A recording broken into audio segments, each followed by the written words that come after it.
Hello and welcome to this week's tips and tricks video. Today we'll be going over some of the basics for Pvmp.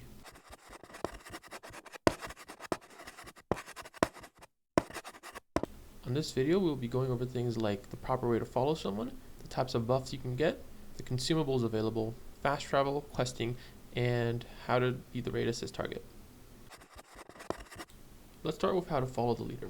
This is quite a simple one, but a lot of people don't know the proper way to do it. What you want to do is right click the leader and select follow. It works on both the character and the portrait. Here's a quick little video of me showing you how to do it. The reason you want to follow your leader this way is so people don't fall behind, and because it's better organized. One thing to keep in mind is that war leaders should keep mobilized off unless every group in the raid has a war leader in it. Otherwise people will fall behind and get picked off. Moving on to buffs, there are two kinds of buffs in Pvmp: world buffs and personal buffs. World buffs are obtained when your faction takes certain buildings, relics, or bosses in the Etmors. There are three kinds of world buffs: keeps, outposts, and doff buffs. Here's an example of how those buffs look like. There are currently 5 keeps in the Etmors, which are Lugazag, Tolaskaran, Grimwood Lumber Camp, Tirafra, and Eisendeep. And the way it works is that the faction that owns the building keeps those buffs, at least until it's taken back. And the reason you want to have keeps is because they increase the points you get per kill in Pvmp. The outposts, on the other hand, give a mastery bonus to the faction that owns them. These buffs are way more important for the creeps than they are for the freeps.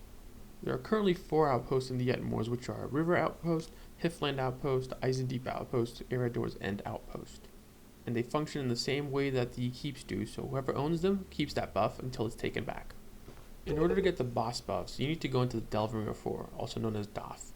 Doff is a cave that you can only access in certain areas of the Etmors.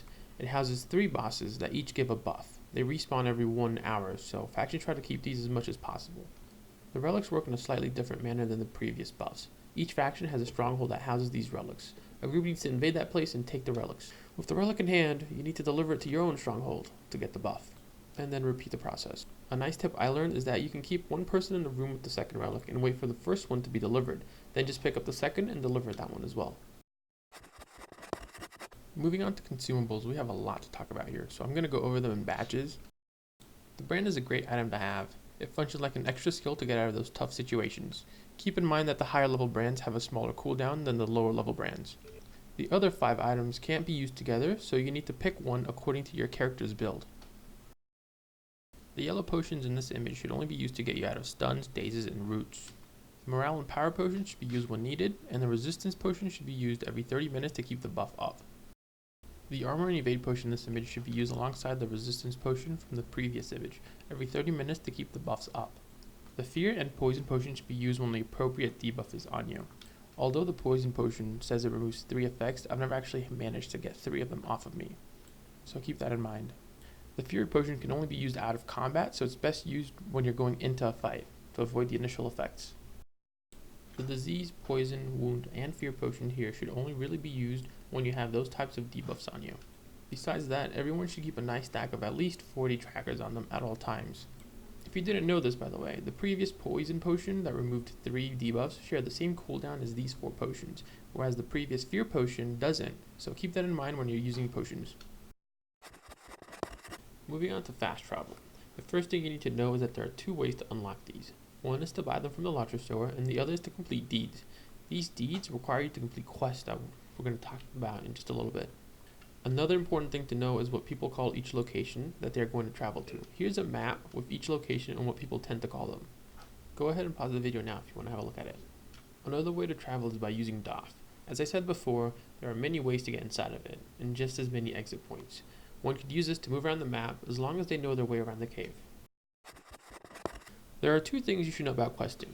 The first is most servers have group runs during the time that all quests reset each day. These are known as milk runs. If you want a quest, that is the best time for you to do it, to unlock those deeds and get those maps. The other thing is related to raiding. Don't ever go do a quest just after taking a keep, as there might be more important things to do than turning in a quest. At least when I'm leading my pugs, I let people know when they can go turn a quest in or not. As this was requested in the last video, we're going to talk about how to be a raid assist target. The first thing you need to do is make it so you can see people's morale. Not in percentage, but numbers. To do that, go into your options, UI settings, and find Vital Bar Text Display, and set it to current maximum. The reason you want to do this is because you might see a light class armor and think, let's kill that guy. But little do you know he has 200,000 morale. This way you can see who has lower morale pool and target them instead. When it comes to the order of what classes you should target first, it's really debatable as it can change a lot mid-fight and from leader to leader. But generally you want to go for the weaker classes first, such as Runekeepers, Hunters, and Lore Masters. After the enemy DPS is dead, it's time to target the healers and rezzers, such as the minis and bears. Once these are dead, the rest of the enemies will try to res some of them or run away. That targeting rotation is great for when you're pushing into the enemy lines. Now, when you're on the defensive and you can't DPS the Hunters and the Runekeepers in the back, you're going to want to kill the Lore Masters, then the Wardens, and then the Champions, and then push and use the previous tactic. Generally, I ignore all the tanky classes as it's usually a waste of time to try to kill them early into the fight. Leave them for last. Burglars kind of fall into the same category as the tanks, as they will just try to vanish when they're close to death, and it's a waste of time and DPS. That's the end of this week's video. Make sure to like, subscribe, hit that bell notification, and don't forget to comment on your thoughts about the video. See you guys next time.